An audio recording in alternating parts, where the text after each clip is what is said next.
r/AskReddit, what harmful things are being taught to children? Teaching kids not to question things, just because someone is older, or allegedly wiser, is one of the most frustrating things that I see on a daily basis. How is a child supposed to ever develop any individual and nuanced ideas if they can't think for themselves? Being wrong is bad. That's why many people don't change their mind when they were given trustable sources. They don't want to be wrong. No is a bad word. Nobody cares about children/teens issues. Well, it's only going to get worse from here. You think school is hard? Have you ever paid a fucking bill? You're just a kid. You can't feel this way. It breeds an emotional disconnect from parents and their kids, and makes kids feel alone in their emotional struggles. That nobody cares, because they are not adults and they don't have adult problems. Being discouraged to speak up about illnesses, because it makes them weird something's wrong with them. They talk about like, you need therapy, which isn't a bad concept and you probably do need it. But they picture it in such a bad light. Basically all those shit social media influencers that teach young people that it's all about money and brand names. Kids are starting social media so early these days. And I think that's very dangerous, because it puts a lot of pressure on the kid to attribute their worth to their social media success. I also think parents are way too open with their social media when it comes to their kids. And it's totally a violation of the child's privacy, of which some parents will never admit. Teaching them that it's not okay to fail. Some people need a little more time than others. It's okay to not get something now. Kids should be given more time to process things. Imagine having a poor grade because of a low score from the beginning of the year. How can we show children that it's not pass or? If he's mean to you, he likes you, it just teaches little girls, mostly girls, to expect violence from people who love them. To repress their emotions. It will only cause them to bottle them up and accumulate them to the point of exploding in an instant. I think what we are not taught is more harmful. For example, the fact that we never learn, at least in my country, how to fact check things. That failure is bad. Failing should not be considered as an obstacle, but a step in the learning process. Demonizing the failure and stigma associated with it makes many children lose their interest once they fail. No backtalk. Many adults use it as you're not allowed to challenge what I have to say. Makes sense if it's a cranky toddler being negative for negativity's sake. But suddenly older children can't question things or raise valid points of their own. That complaining is the same as not being grateful. Can't count the number of times growing up when adults basically told me to shut up whenever I was complaining about something, and that I should be grateful that I was born where I was. Like, sure, I'm glad I wasn't born into some starving African family. But that doesn't mean everything is perfect over here, and that we shouldn't try to improve things here as well. You do not have to play with everyone. There is a total lack of social accountability. If Laura is always cheating at tag, it's okay to not let her play. If little Billy throws sand in the sandbox, little Timmy does not have to play with him. You show me respect first, because I'm an adult and have authority, then I choose whether I should show you respect. No other way. That they shouldn't question an adult. Making children hug or kiss someone, usually a relative, that they are uncomfortable with is not good. The child may just be grumpy and or not wanting to show affection, or their warning bell sensors could be going off, and they do not know how to communicate that. Plus, forcing them to hug/kiss sends mixed messages about personal/physical boundaries and affection itself. There was this one time my sister's Spanish teacher told her off for using vocabulary outside the sheet she'd been given for homework. Their task was to write a short essay introducing themselves in Spanish and use some simple adjectives. She asked me for help, and since I'm quite a bit older than her, and know a decent amount of Spanish, I have her a few interesting adjectives and verbs to use instead of dumb stuff like nice and kind, or whatever. She comes back after school close to tears, and tells me she got scolded for using vocab that wasn't on the sheet. SMH teachers are supposed to. Happened to my son in middle school. A kid sucker punched my son. My son then fought back, and pinned the kid against the wall. He has long arms, and punched him a few times.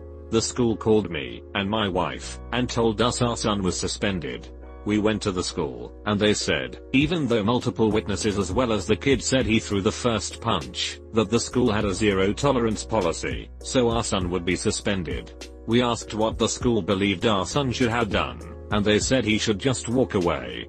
We told them that he would not be receiving any punishment at home, and that the policy was fucked up. She's younger than you, just let it go. Can't you be more compassionate? You're the older one here in this situation. She's a little child. She doesn't know any better. Absolutely hate this information that was drilled into me since I was a kid. Edit. I think children under the age of 3 are an exception to this though. I was referring to the 5 to 12-year-olds who could get away with stuff because they were younger. How to internalize stress and implode as teens and adults. Political views at ages that children are really too young to understand them. They just spout off their parents' thoughts. In a nasty divorce, the parents may only talk about each other's bad qualities and the kid or kids may have an issues with their parents. If you have a different opinion than someone, you hate them and that's wrong. The lie that life is fair and things happen for benevolent valid reasons. Then we let them get burned and figure it out themselves. Ignore bullies and they'll leave you alone. When you do that, one of two things are likely to happen. Either they'll mess with you more, or they'll move to someone else and bully them. If you stand up to bullies, they back down. The earlier in life you put these people in their place, the less likely they'll develop their bad behavior as a lifelong practice. Doing the right thing will sometimes make others hate you. Be prepared for that. That everybody is a winner. No. Losing and disappointments are part of life and they are integral to your growth both emotionally and socially. We have a lot of people who enter the real world who have been told they are deserving of things just because, and cannot take rejections and losses in their personal and professional lives with any grace whatsoever. This is also resulting in mediocrity being accepted as a norm cause nobody wants to call out ineptitude, while the hard work and dedication being put in by people who do end up in good positions are being played down. It's a little harsh but it's true. Kids gotta learn how to lose before they can truly start to win. That's the only way being gracious in victory will ever come about. Not owning up to their mistakes or blaming them on others.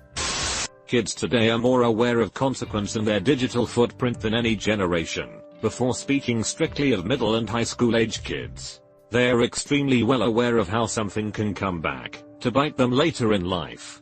Some might think this is good and a step towards a more mindful generation. But I disagree. They've just gotten better at hiding it. For the sake of maintaining a happy face and limiting their digital footprint, kids today repress anything that might be perceived as off track. No telling tales or snitching like how many kids are abused or bullied and won't come forward because of this. This is more at a high school level. But that trade schools or learning a trade is a lesser option compared to a standard college degree. Trade schools and learning a skilled trade need just as much emphasis as a college degree. Along those same lines, college or trade school should be treated as a busy investment. Time should be taken for kids/teens to examine how long it will take to repay their schooling and if that degree is worth the money. Especially now with previous generation living longer and staying in the job market longer.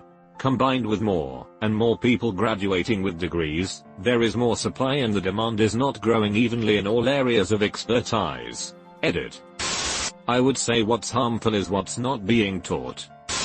I personally hate when I hear parents telling their kids white lies to stop them from doing something. Boys don't cry.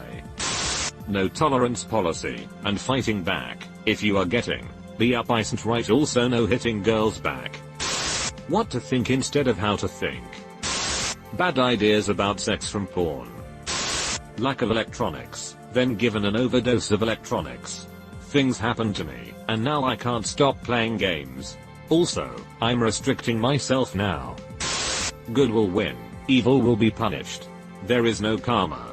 Some people will do all sorts of shitty stuff and be successful and happy. Other people will do good and will end up with cancer. Going too far on the find your dream job and it'll never feel like work stuff really messed me up when I wasn't excited about uni assignments and thought I had to change degrees. Little girls get told all the time that boys are bullying them because they like them. Finishing your plate. You should eat till you're full, not until there is no more food on your plate. That you shouldn't hit a woman. Don't hit anyone unless it's self-defense. If my child is being hit by a woman and bullied, equal rights, equal fights. That you need to go to college instead of saying college is an option. That it's okay to take your anger out on other people, and that everyone should have social media and compare themselves to those who look better. Bullies are only bullies because they feel insecure about themselves, and you should sympathize with them. Fuck that. If someone is being shitty to you, then they don't deserve your sympathy. History from a single perspective. I'm a history teacher and I firmly believe one of the most damaging things schools do is teach history from a single perspective, especially a Eurocentric one.